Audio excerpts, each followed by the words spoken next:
నరేంద్ర మోడీ లాంటి ఒక భయభ్రాంతులకు గురి చేసే ఒక నాయకుడితో ఏఐఏడిఎంకే వాళ్ళు పొత్తు పెట్టుకున్నారు, ఇది ప్రజాస్వామ్యానికి చేటు అంటాడు.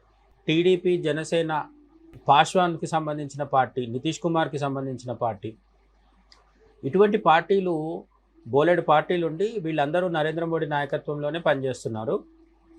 వాళ్ళందరూ కలిసి పనిచేస్తున్నప్పుడు ప్రజాస్వామ్యం ఏమీ అవ్వనప్పుడు ఏఐఏడిఎంకే ఒక్క కలిస్తే మాత్రం ప్రజాస్వామ్యం ఖూనీ ఎందుకు అవుతుంది?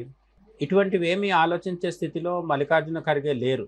మోదీ పట్ల వ్యతిరేకతతో ఏం మాట్లాడుతున్నారనే విషయం ఆయన చాలా కామెంట్స్ ఆయన చేయడం జరిగింది. టెర్రరైజ్ చేసేవాడు కాబట్టి టెర్రరిస్ట్.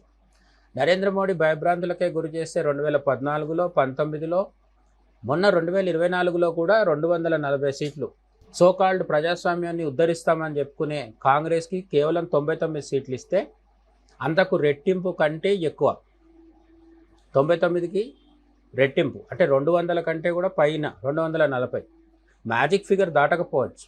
కానీ కాంగ్రెస్ పార్టీ మ్యాజిక్ ఫిగర్ దాటి ఎన్ని దశాబ్దాలు జరిగింది? తమ సొంత నలుపు గమనించుకోలేని కాంగ్రెస్ పార్టీ బీజేపీని మాత్రం వ్యతిరేకించడంలో, అడగోలు కామెంట్స్ చేయడంలో ముందుంటుంది.